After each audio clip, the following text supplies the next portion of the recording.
Welcome to the Propreneur Podcast, where we help practice owners become better entrepreneurs. I'm your host, Dino Watt.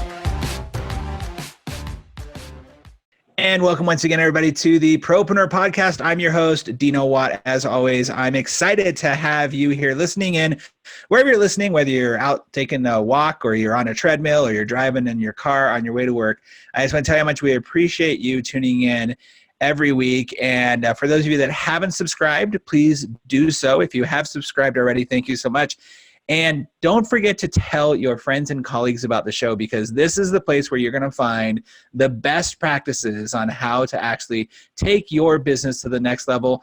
And not just that, but your life as well. And today we're going to prove that by another one of our amazing guests. We have Dr. Trista Felty on, and she is going to teach us how to really work with a business partner and create what I call a happy marriage between the two. Trista, thank you so much for being on the show today. Thank you so much for having me. Oh, I'm excited about it. We had a little bit of a conversation beforehand, and I got to figure out, obviously I meet a lot of different people, and I'm like, where have we met before? And at PCSO, we had a bit of a party there at the PCSO. That was a lot of fun. And you were part of the party planning squad, so that's pretty cool. That is correct. Yes, yeah, it is. It's a lot of fun. It's a privilege to get to be a part of the annual session planning committees. Yeah, we had a great time in Hawaii there this year. Well, before we go on to our own personal stories together, tell everybody about yourself, how you decided to get into dentistry. I always love the story of dentistry and ortho, of why, and then also what you're up to now. Yeah, so I grew up in rural Pennsylvania, and I did not have anyone in dentistry or orthodontics, so it was something I hadn't been exposed to. But when I went to the dentist, I actually loved my dentist. She was great, and she had 3 little boys that were close in age. So I thought she was the coolest person on the planet because she knew all about the Thundercats, and I was really into the Thundercats at the time. Exactly. So I always had such a positive experience, and I think those things, those impressions last. And then, the same happened when I went into my ortho treatment. My orthodontist, Dr. Robert Bryan, was amazing, and he totally didn't mind this little kid peppering him with 1,000 questions at every appointment. And he invited me when I was in high school to come in, and I thought, this is really cool. And I started looking at it as a career. And, from there, I went to college at Villanova. And while I was there, I think that was my first oh crap moment, because I really wanted to do ortho, and I didn't really have an interest in just general dentistry. And I think when I was starting to apply to dentistry, I was like, wait, there's not just a check the box and you get to do ortho. I have to actually be a dentist and then apply. And there's a good chance I may not get in at that point. Yeah. So that was a little rough, but yeah. And then I went through dental school and my ortho training at Temple University, and I met my husband during dental school. He was a year ahead of me, and he was supposed to be helping. He was in the oral surgery clinic, and he wasn't. He ended up suctioning my hair with a bloody suction tip. So That's when we met. Yeah, luckily, we got over that first meeting. But yeah, and then I relocated to British Columbia, Canada, where he's originally from. And I initially started practicing out of his office. And then my partner and I joined back in 2014 and opened our practice together in 2015. So is your husband a general dentist, or is he an orthodontist as well? Yeah, so I made the smart move of marrying my referral base. And I have a father-in-law, brother-in-law, sister-in-law, and husband that are all general dentists in town. No joke. Really? Yes. Wow. Then you have to move to where it is. Yeah. It wasn't really a question. My parents, they were a little bit upset, but it was kind of well, I get it. Yeah. That's right. Wow. That was very, very wise. And not only that, but probably the chances, as we all talk about them, and I talk about it a lot, about how more general dentists are doing more ortho, right? And so the referrals are going down. Probably you have a good, argument to have, hey, father-in-law, your 3 little grandkids, can't have you not sending referrals to me. So that's awesome. That's great. Yeah. So I love it. It's good. And it keeps me really, you get kind of so focused on what you do, which is great.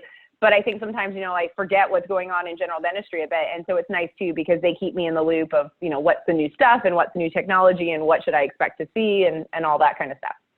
So you have three little kids. I just gave that kind of spoiler alert later on. So you have earlier. So you have three kids.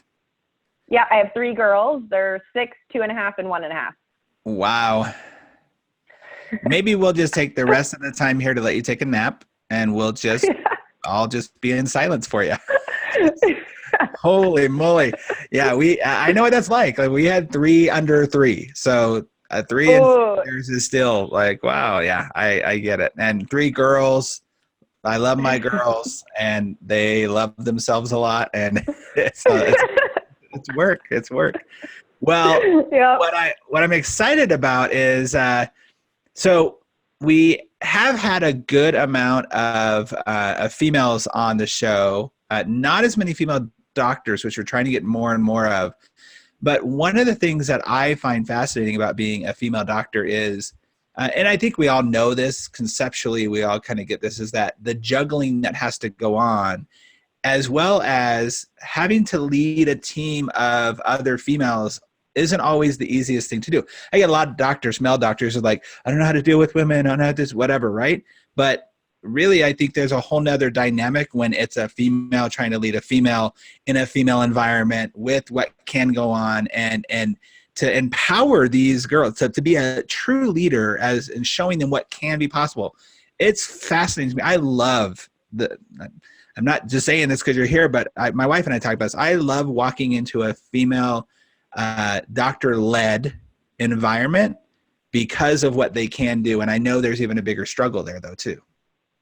Yeah. And I think, I have a male partner, and there is a different dynamic. And I think a lot of people that practice with someone of the opposite gender will also tell you that it's not that there's a different level of respect or anything. Our team is awesome, but there is a difference in terms of interactions. Yep. And, it was funny the one time when probably only like a month or two into our joint practice, and there was a lot of the staff had come with my partner, and, he kind of made like an off comment and was just like, I think you know more about all the staff members than I do. And I've been working with them for like 10 plus years, right? Because it's just kind of how women socialize, but also because we can empathize with the same struggles they're going through. And that can be a good or a bad thing at times as well. And I think as a woman, there's also things that you want to do as a boss, but then also because you want to empower women as well. So I think things like, it can be frustrating if, staff are coming and asking for raises all the time. But on the other hand, we know women are way less likely to ask for a raise. So on the other hand, I kind of have to be like, well, I'm proud of you for asking,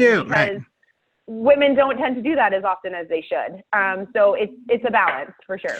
Yeah. And I think you have such a huge opportunity to educate, kind of sounds like the wrong word, but even just to model how to do that type of thing. So for example, not being a female, one of the things that I do when I'm in front of any team is I say, let me tell you how you can get a raise almost every time you ask for it. And by the way, spoiler alert, it's not because you are breathing the same air for the last 12 months. Like there's things that you can prove and show, but now you'll feel empowered when you do go in and ask for that raise, that there's a reason for the raise. There's stuff you can do, and I give them the checkoff list of what to do. But you being able to show them there's an opportunity. I want you to ask me for a raise. You might not always get the raise, but I want you to ask for it. I think, and having that that role model is really, really just important. And I love how you also recognize that it's also kind of a double-edged sword, because you also are rooting for them in one way and want to help empower them, but on the other side, you also have to be fair and be like, yeah, I still need you to be on work on time, because our core value is we need you to be on work on time. We all got children, so you can't be the only one. So there's a balance there, right? Yes, exactly, which is what makes it hard, but also as rewarding too. Just makes me think we should totally have a show on just about like how do a female doctor like the best practices for female doctors leading females. And I'm just going to sit silent. Maybe I'll throw out a question and I'll just let people go, because I obviously have no stake in that world, but that's fascinating to me. Let's talk about for just a moment. You were working with your husband in his practice. And Yes. then you made a shift at some point, decided, hey, I'm going to go and try to, was it you wanted to open up your own practice, or you saw an opportunity to work with someone else, or you just wanted to separate business and home life, every once in a while and not work together and sleep together? Yeah. So, it was a little bit of everything. When I first graduated, and I'm sure this is common for most people, I felt adequately or inadequately prepared to run a business. Yeah. And so if someone had offered me like a full-time associateship position and just said, I want you to be an associate forever here, I would have been like, that's great. I will do that. I'm fine. There wasn't. And, I'm in Abbotsford, which is about an hour outside Vancouver. So it's a big town where when I moved, it was about 130,000. We're getting close to 200,000 now, 7 years later. Wow. And I'm right on the border of Washington. So I even looked like across the border, but it's more sparse there. And I just couldn't find anything. So I thought, you know what? My husband's in a building that's a little bit unique in the sense that it's a big building. There's 5 general dentists in the building. So they don't share patients. They just kind of share common areas, x-ray room, there's space for labs. And so I was essentially like in-house for their building. And it was great. The nice part was it was kind of like, I called it like a baby startup because I didn't have to hire a front desk. I was using everyone else's front desk, and there were some assistants that could help me. And it was a good way to kind of start getting my feet wet. And about a year and a half into that, I got approached by an orthodontist who was in town, not too far away, and he couldn't renegotiate his lease. The difference was he had been a general dentist for years, went back and did ortho when he was in his 40s. And so his practice was only about 15 years old, but he kind of said, at my stage of my career, I'm not really ready to do a startup all over again by myself. Sure. And I wasn't quite ready to retire. So he initially approached me and said, do you want to take over some patients? And I was like, well, what if we just kind of merged it together and we became partners? At that point, I wasn't really interested in associateship anymore because I kind of saw what, the advantages of owning your own practice were like with my in-laws. And I thought I was kind of ready to tackle that. So we are unique because we merged 2 essentially practices that were already formed into one. We co-treat all of our patients. And when we started, we had never practiced together a day in our lives. Wow. So it is different. It's probably not a model for everyone, but I love it. And it's been a great 5 years. You definitely have to go into it with the mindset that the most important thing is the practice and not you as an individual. And if it is just like a marriage, where if the marriage is doing well, both individuals benefit from it. But if only one individual is benefiting, the marriage fails, and the same way a partnership kind of would fail. That's a great analogy and great advice there, going into it knowing that it's not about you, it's about the practice and the growth of the practice. It is like parenting, like you got to work it out for the kid. All right. It's for that benefit. Well, I have to ask then, okay, so you walk into this situation, obviously you guys had enough conversation where you knew you at least, liked each other enough to tolerate each other to, whatever, but, you're skipping, you jumped from like you said, the associateship. What was it in your brain that made you go from, yeah, I could totally just be an associate, no problem, and not have to do the business side of this, to, all right, well, maybe I can do the business side too? Well, so we had our oldest daughter in that time period, and I realized that if I really, truly wanted to be in control of my schedule, then I had to have some kind of say in the game. Sure. And, and I kind of went into ortho for a work-life balance. And so I was fine saying, I'm okay working part-time and maybe making less, but knowing that I have the time I want at home, or, as I mentioned, I'm pretty involved with like the organized side of orthodontics and dentistry. And it's something I love and am passionate about. And so that gives me the flexibility to do both. And so Peter and I, when we merged our practices, it was always the intent that it was, essentially it's almost the size of a 1-doctor practice that we split, and we both, normally 3 days a week. And we love that balance that it gives us. He has 2 grandkids and he gets, to babysit on his off days and be really involved. And he has 4 kids that are, in town or in the near area.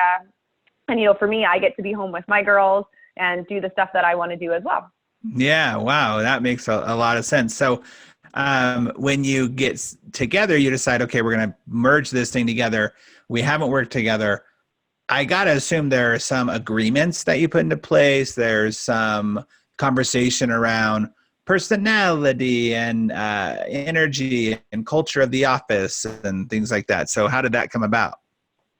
Yeah, so now we were both using the Damon system. So our treatment philosophies were on a similar track. So Cool. kind of the first thing we did was sat down and thought, can we actually make it through treatment plans together? Because that's kind of the bread and butter of what our practice is. Mm-hmm. So we started just kind of going through some cases and kind of laying out treatment plans. And I will say our staff was awesome with this, because since they have to deal with us every day, they were the ones that had to be like super nitpicky and say, this is different. And sometimes it was things that were so small, like you bond the 7 first and he bonds the 6 first. Get on the same page. And that way, like, we knew our systems, like, because you don't want to have staff having to memorize 2 different systems. I mean, that's like the worst thing to stick on them. And so, you know, they can come back to us and say, like, okay, one of you has to figure out which way you want to do it, or both of you have to figure out a happy medium here. So they were really an integral part of like picking apart any difference they saw in those first 6 months and saying, we want to have a system in place so that we know we're doing the same thing. Now, there are, of course, little things that, you know, we may still differ on. But for the most part, we've kept it pretty straightforward. In terms of like office culture, you know, I think, you know, Peter's very friendly, very laid back. And I think we just initially, you know, in our meetings kind of meshed well personally and felt like, you know, I am always a firm believer that my patients don't come to see me. They come to see my team. So they have to be the ones that really embrace office culture and set the tone of the office. And I think if your team is thinking that you are going to be, I mean, you have to lead and be by example, but if you're the one setting the culture, one person is not setting the culture in your office. So we've kind of always said that, like, you guys need to be the ones that kind of carry the momentum day to day and keep things similar so that patients are getting a same experience when they come back, no matter who they see. That's great. That's the Disney idea, right? That you go to Walt Disney World, you go to Disneyland, you go to Tokyo Disney, you still leave there feeling like you went to Disneyland and got the same experience no matter what. It's so crucial. It is about the cast members. It's about that team and them being able to implement your wishes and your desires. I love this idea. I actually wrote it down as you were talking here about everyone being on the same page, even with treatment.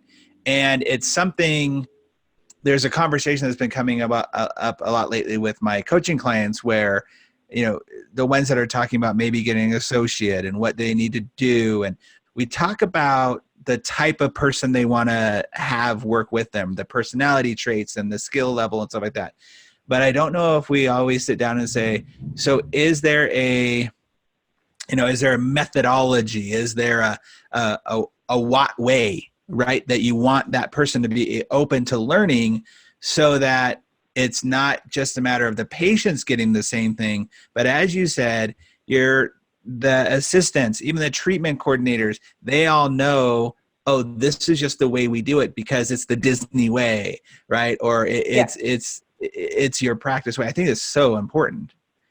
Yeah, you don't want staff to feel like they're doing something different based on the doctor that's there. Right. And so that was kind of like the core of it for us, was to be able to interchange the doctors. And that was actually really important to us. Like, a lot of times on our schedules, like, it didn't even say what doctor was there because it didn't matter. It was going to be, a doctor was going to be there and the patients were going to get the same treatment. A lot of times when you co-treat, you run the risk of treatments going too long because you're not on the same page. And so things get extended because you're kind of like, I don't know where they were going. You know, and that occasionally still happens to us where we're looking at a case and I'm kind of like, all right, I think I know where we are. Or, you know, maybe a parent comes in and changes the plan on you. But we've been really good about like creating little like stickies or to-dos for us where it's like, hey, look at this case. I threw something in there that was new that I saw at a meeting, and, you know, it's going to be weird. That's so smart, right? That communication there. Great. Yeah, exactly. So it's just trying to keep everyone in the loop. And so the same thing when we introduce something, and I think both of us have been really flexible about the introduction of things. So if we go somewhere and we see something new and it's like, hey, we want to try it, there's not really resistance. It's okay, let's try it for a couple of cases and see how it goes. And then we can always make a decision, you know, after that. So what you said there a moment ago, I think is really golden. I hope people, you know, if you can, if you're in a car or somebody, take notes. If you can bookmark this spot, you know, you talking about that ability to make sure we're both on the same page so that treatment doesn't run over, so that we're all reading from the same book. And oftentimes I feel like it can get into that place of like, well, as long as the patient's happy. Well, yeah, that's what we want, but we also want everybody in the office happy so that they're not freaking out trying to figure out what the coding is, or what's this special thing they did here, or why is this totally different from last time they came in, or 2 times ago when we decided on something else. That's so important. Wow, that's awesome. I love that. So were there any when it comes to culture, obviously you have a team that you wanted them to lead with that, with what you wanted, and make sure that it is about those patients understand. And by the way, that too is a golden nugget of understanding people come to see your team, which can be scary for people who are going through transition or construction in their team right now, right? Where there are people, they're having to love into another job and they're worried about letting them go because everybody likes them. I get that. But I'm going to say this at the risk of people not listening to the show anymore, but there tends to be a few doctors out there, not everybody, that seem to think that it's the doctor show when the patients come, and that the doctor is the reason, like they have to be in that exam room for 20, 30 minutes because they got to put on the show and people want to see the doctor. And I always say, Walt Disney's been dead for over 50 years and I've never seen him, and I still go to Disneyland, and I think you recognize, the point is that you recognizing that the team gets you to the Super Bowl and to win the championship is way better than you helping win one game. Yes. And, I took my treatment coordinator to Leanne Paniche's course last year, and she talked about this. And I think we've always done a pretty good job of keeping me in and out of that consult room in like under 7 minutes.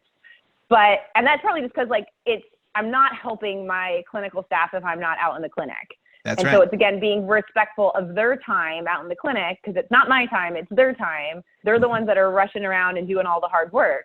And I get to be nice and friendly and sit and be like, hi, how are you? And so she was the one that kind of said, the patients don't come to see you. And if you're in a recall and the patient is established in your practice, try not having the doctor come in. If this is a patient that's there and they're not ready for treatment and you're just seeing them because it's their 6 month or their, year. And we've done that for a few patients now. And it was funny because, Bobby would come out and she'd be like, yeah, they didn't care. They didn't miss you today. And they don't, because that's not why they're there. They want to know that they're being monitored, they're being seen. We update their photos. I'm going to look at them later anyway. But, I trust that Bobby's been trained well. She knows what she's looking for. She'll come get me if anything unusual is going on. And so now we kind of joke about it, but it's very true that you don't need to be there all the time. So I totally love that. And I absolutely 100% agree. I also, to add to that, think that if you've done your job right between the OBS appointments, by sending not just the birthday card or the, oh yeah, we're going to see you in a month, but you don't take that for granted. You actually have a systematic way to keep you top of mind, that you're looking out for them, you're caring for them, and you can't wait to see them again, or, hey, don't forget about this. And you're doing it literally, I believe, on a monthly basis. I don't care if it's a 2-year span and it's still monthly, or a year span, it's still monthly. Then by the time they get into that room, they'll have had enough of you to make that a no-brainer. Be like, oh yeah, this is just part of what we're doing. We're absolutely coming back here. We're not shopping around. We don't need to see the doctor because you guys are part of our life. Yes, exactly. So important. Okay, so here we have, you had a unique situation, obviously, getting a partner that, you kind of both came to the mutual agreement on that of let's put together. But I'm sure you have colleagues, you have other friends that have been in situations where they're considering getting a business partner, but they're not quite sure if they can either handle it or if it's the right thing. What's your advice in that realm of, if somebody is listening to the show right now and you were to say, okay, these are some of the things that you should probably look out for, besides stuff we've already talked about, of having that business partner relationship, which I think in some ways also translates enough into the associate relationship too, because that person is going to be working with you, right? They're a partner and making sure your business is good. What advice would you give? I think the biggest thing is to always look at any conversation you're having, especially when you're kind of establishing what your relationship is going to be from the other person's perspective. I think sometimes when we get so closed-minded, and you're going to have an accountant, you should have an accountant and lawyer, they're clearly on your side, and your spouse is clearly on your side. So they're going to be your most biased opinions, because that's literally what you're paying them for. Yep. So you have to also, though, be able to take it and go from the other side and say, okay, what are they actually trying to get out of the thing that I'm not really loving? Is it, because maybe it's not a deal breaker for them, or maybe it's something that their accountant said to them you should have, but to them, they're kind of like, I'm okay on this. We can change this. We can meld it. And so I think it's one, not to be afraid of the conversation, but two, also not to assume that they're out to get you. Because a lot of this advice, like Peter and I were joining, he had never worked with someone either. So we didn't quite know what our partnership agreement should look like. And what we kind of did was we found a lawyer initially to address what kind of like an unbiased, what he felt like should be in partnership agreements. And then we each got our separate lawyer to look it over. Smart. And come back and say, well, this could be where it could be a benefit to you or a negative to him. These are the areas you're going to have to give and take. So I think going into those conversations, sometimes having a third party review things can be really helpful, just to kind of look at it and say, I don't have any skin in the game here, and I think that this is biased toward one of the parties. Obviously, as an associate, you're going to have a little bit less leverage because essentially you're accepting a job offer, but that doesn't mean you don't have any leverage. Right. And of course, going in as a partner, then it's going to be, a little bit of a bigger deal. But I also think if you want it to work, think about what it means long-term. I know there was like a time where my partner and I were kind of looking at, there was like 30 grand where we couldn't figure out like who owed it, or, we're trying to evaluate how much we're bringing to the table. And goodwill is all this kind of like magical formula that you make up and figure out. Yeah. And I remember my father-in-law saying to me, how long do you plan on practicing? And then divide 30 grand over the number of years you think you're going to practice, and come up with a number that you feel would be fair if I told you you could guarantee having an amazing partner. How much would you pay a year or a month to know you had an awesome partner? Because if you feel like he's a great partner, he's like, you would pay way more than 30 grand over the course of your career to know that you had a great partner. And he's like, to me, this is like a non-conversation anymore. And when you look at it from that perspective, you realize like, yeah, at the time it was a lot of money. I mean, it was a car. My husband and I were still like sharing his car from like when he was 16. Yep. But in the grand scheme of things, did we make that money back? Of course, that was nothing at the time. I love that. I mean, think about that of having that third party. How smart is that? I mean, I've seen some. I'm no exaggeration. I was in the middle of one in particular partnership where it was like a bad marriage and then became a bad divorce. And of course, there's the hurt feelings and there's the anger and the upset. And these two gentlemen, I felt, because they're both really good at what they did, and they could have done great things if they would have had someone outside of the two of them, no skin in the game, just somebody on unbiased, as well as someone who, this is why I love mentorship so much, and this is why I tout it so much for everybody should always have a mentor, because you can't smell your own breath, right? You need that person to go, well, that's weird. Why would you put that 30,000 here? That doesn't make any sense. Or, so let's think about this logically. Let's look at this $30,000 spread over the time that you're going to be working there, right? Like, that's what you need, is that voice of reason. And like you said, not the spouse, not the attorney, not the CPA, because they're all on your side. And that's great. I think everybody should have that. And you need that. You need the best girlfriend or friend who's going to be like, yeah, I don't know why you're fighting about this. This is dumb. Yeah. But the other thing is too, is also planning, like you're talking about, when things go bad. So preemptively planning every possible exit strategy you can imagine. And it's so surprising that people really only have like a buyout strategy, because that's assuming everything went well. Right. But it's like, you need what if someone dies? What if someone gets disabled? What if someone gets a terminal illness and they just decide, I don't want to practice anymore because this is not worth it? You need everything under the sun. I mean, we probably have like 5 or 6 scenarios in our agreement of like what could happen. We have it down to like who gets the name, who gets the phone number, who gets the website. I mean, it's detailed, but if you want to plan to build together well, you also have to plan to break it up well, because that's the only way it's going to work.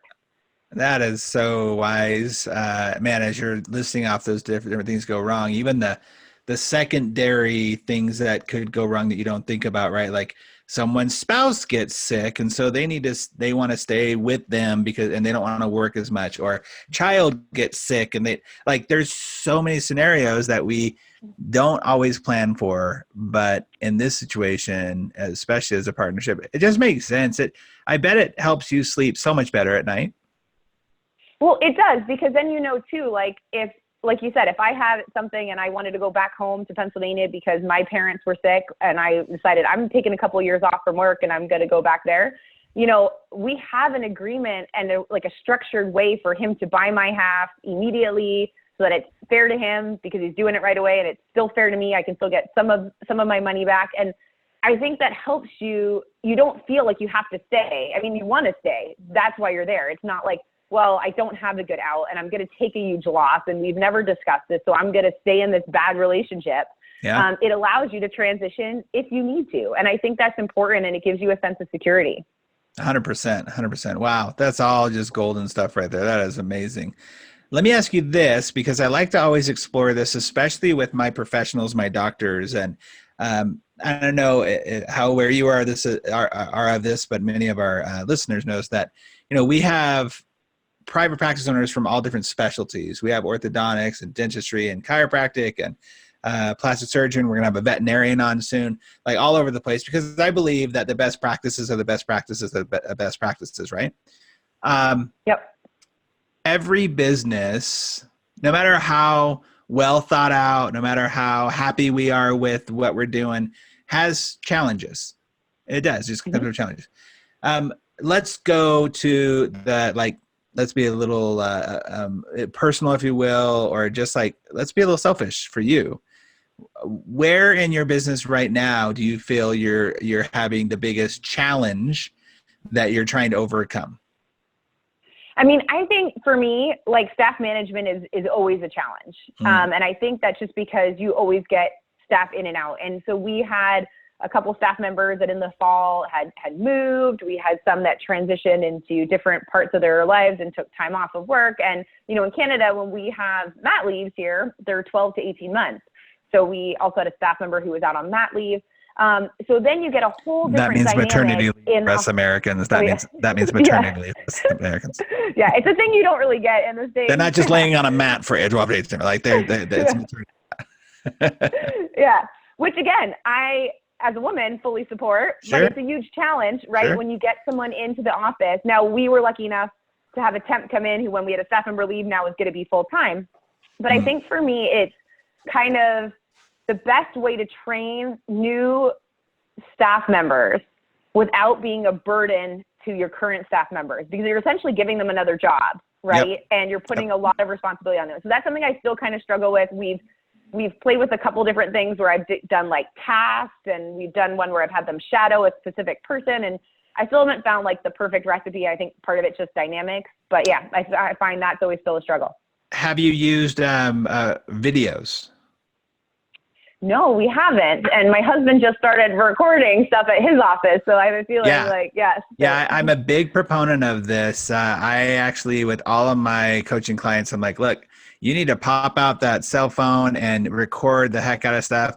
So for example, one of the things that I do with the front desk is if somebody's, you're exactly right, by the way, your point being, if you're going to get the best person you can to train your new employee because you want them to learn from the best, but you're also now cutting that person's effectiveness, the best employee, in at least half, if not more, because they're now doing two jobs and they're slowing themselves down. And this came to me one day. I was watching one of my team members. They were training two people at the front desk at once, and the top person in the office was training them.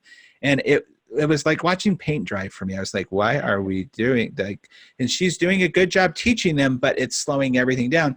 So I just said, if you were just to videotape yourself doing that, using even a screen capture for all the software that you use, and you do say 10-minute videos at a time, and you put them all in a folder on that video, on that computer, then anytime they have that question about like, how did you do that thing again? Or how do we do that?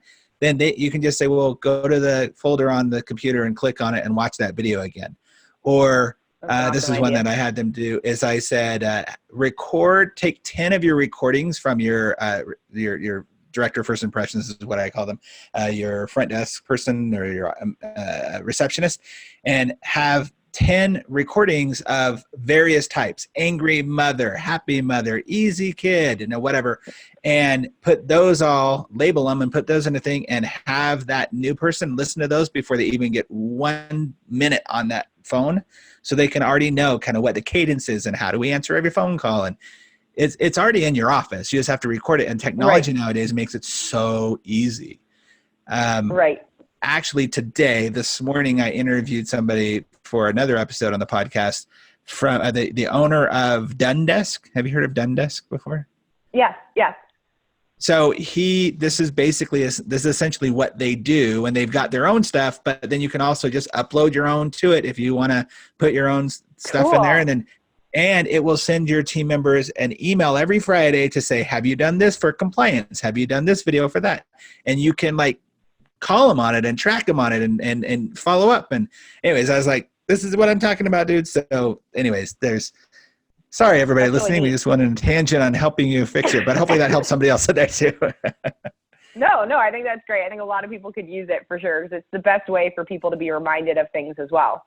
Yeah, absolutely. I'm just a big proponent of not having to overthink stuff. And, your cell phones have amazing cameras on them that you literally can pull out and just start recording, even in people's mouths. Like obviously you want to get the waivers and stuff like that, but add this, no, that, I want you to tighten it this way or add this to it this way. And you have a video of it, and now you can see it over and over again. And the point of all that is, when you have the library, the first thing you have them do is sit down and watch all of those videos.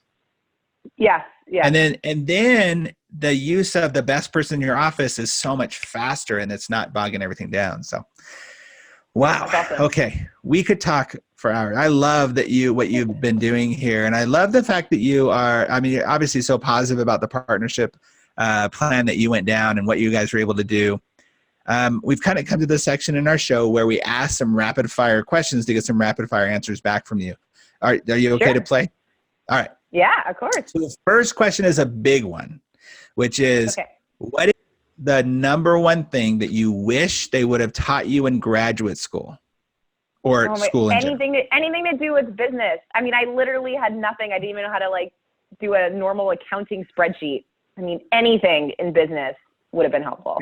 Isn't it fascinating? I had, okay. I won't go too far in this, but we did, my wife was doing an interview once with somebody, and she said, well, we understand that, you've never had employees before and had to lead somebody before. And the doctor stopped her and she goes, no, you don't understand. I've never had a job before. Because even in high school, I didn't have to have a job. I was just to study. My job was to study. Then I went to college. Then I've never had a job. So I don't not just know how to be a boss. I don't know how to be an employee. Yeah. So, I mean, I'm kind of similar because I was a swimmer in college and that paid for college. Yeah. But so in high school, I swam and I lifeguarded. But I mean, it's like the most non-job job you can have. So, and then in college I was swimming. And so then I was babysitting as my job gig so that I could make some cash. But essentially there was no time for me to hold a job. And so, I can completely sympathize with that. Yeah. So to teach that is so important. Hopefully it'll catch it. Well, if they did, I'd be out of a job. So, but I hear that a lot. Okay. I'm a huge reader. I love listening to audiobooks and listening to new books and new ideas, because I think there's so much information in there. What's a book that you believe every private practice owner should be reading? Okay, so I have two, and I'm sure you've already read the first one, Be Our Guest by the Disney Institute. It's so good. I think it's crucial for staff because they give so many examples of how Disney caters to the 1%. And I don't mean their top spenders. I mean, literally the customer that's only going to come in once in their life. Yeah. And they still cater to that person. They make sure everyone has a magical experience. So I think it's a great book for everyone in your office to read. And then I think in terms of with women, so whether you're a woman or the fact that you're going to deal with a lot of women, I love the Lean In by Sheryl Sandberg. Oh, yeah. My wife loves that book. She's talked about that before. I have to ask a follow-up question with what you just said, though, because I love unicorns. And Okay. you just said you make all of your team members read a book, and I gotta guess you pay them for the time they're reading or something, or do you just say, no, I want you to read the book? So I basically make it where I encourage staff I will buy them whatever books they want that are on like office culture or things like that. I also make like summary sheets, and we use Blinkist a lot as well. I love it. That, they don't have to read the full thing. I need them to get the gist and to be kind of on board if I feel like I read a book that was awesome. My husband is actually, you'd probably love this better. He does pay his staff. They have to write a report on the book that they read. So he pays them on the report, because he feels people read at different speeds and whatever. So he's more paying for them to get something out of the book, which I think is awesome. So he pays for a report. I love that idea. And I was being a little facetious and jokey about like that you paying him, because I think it was Kurt Stromberg that I was talking to, and he was like, yeah, I make everybody read Raving Fans. And I was like, I have so many people that I say, have your team read such and such book. And they're like, well, they want to get paid for it, or I have to pay them overtime or whatever. And he's like, no, it's called the job, and reading for the job. So that was being confused. But I love the idea of paying for the book report, because then you can understand what they got out of it and their point of view. And so that's great. I love it. Yep, well, exactly. Books, obviously I focus a lot on team culture and team performance in my book, The Practice RX, as the foundation for business growth. So as a colleague, as somebody who's really involved in helping people get more out of their practice, especially with your work you do with the PCSO, what's the biggest challenge that you see private practice owners facing with their teams and their office culture? I think it's recognizing that you can't make a change to office culture by just telling your staff you're going to do something different. I think it's really, you can't come home, like we all come home from meetings energized, and a lot of times all of our staff aren't there, if any of our staff aren't there, and we just like spout off all these things we're going to do, and it's out of context. The staff is going to look at you like you have three heads and be like, why? Like, this is Simon Sinek, like get to your why. And so I think, what you have to do is kind of get a staff member on board, have them take ownership of whatever the change is going to be, and let it spread. Because you just telling them we're going to do this now, it's really just you just giving them a different job description, and some will take it and some won't. 100%. So true. Love it. Are you open to, if people wanted to reach out and just ask you questions and stuff through like email or something like that? Are you open to that? Yeah, absolutely. What's the best way for them to reach you? Yeah, probably email. My personal email is just my trista.felty@gmail.com. It's Felty. That's correct. Yeah. Yep. And we'll put that in the show notes as well, so people can click on that. All right. So kind of a more broad question for some people. It's a bit deeper, but what's the best advice that you've received in life or business? So I think it was my club swim coach who hounded into me the quote, "Success is a journey, not a destination." Mm-hmm. And I think I've kind of always lived by that principle, in the sense that I'm constantly trying to see how I can change, or what kind of the next step is. And it's not, and also that kind of taught me to be happy with where I was, because it wasn't like I was trying to get somewhere, and if I wasn't there, I wasn't happy. There's kind of small steps along the way. And I think that was really important for me to learn at a young age. And it taught me goal setting, and it taught me, how to focus on short and long-term goals. And I think that's kind of something I've carried with me. That's great. Love it. Lastly, what's the best resource or tool that you use to grow your practice? My staff. I mean, really, they have to be the ones that bring you the ideas, because they're the ones that are going to change it. And I think I've been learning slowly to invest more into my staff. I think a lot of times we kind of, our staff has to earn it, whether it's a trip, and I get it can be expensive. But I think kind of, we've started more taking a staff member and saying, hey, like my TC, we took her to the Kinni course, and then taking a staff member to a different course and saying, you're going to be in charge of this. But they're a resource that you have already in your office. And I think it's a resource that is underutilized for a lot of people. I know some offices, they'll actually reward their staff based on their ideas. So at staff meetings, if there's something that, they'll have all the staff members say an idea, and then whichever one they all collectively vote on, that person gets like a prize. Nice. But you have all these heads there, and they're all committed to the practice, to their job. They want their job to be better and easier and more fun. So ask them for help in doing it. So important. You will always get way better answers and information and thoughts and even just sparks of ideas when you're using all the heads instead of your one. No matter how smart you are, I stand in front of people all the time and say, you're going to get way more out of the collective of you than you are going to be about me. So I hope you're not thinking I have all the answers.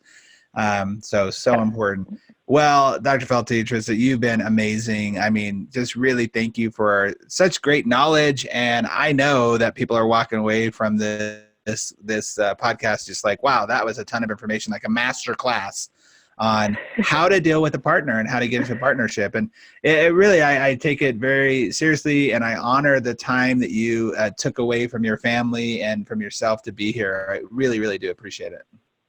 Yeah, no problem. I'm actually surprised none of the kids busted in. So I would call that would have been fun. Well, everybody listening, please reach out if you have any questions. I'm sure that she would be happy to help out with that.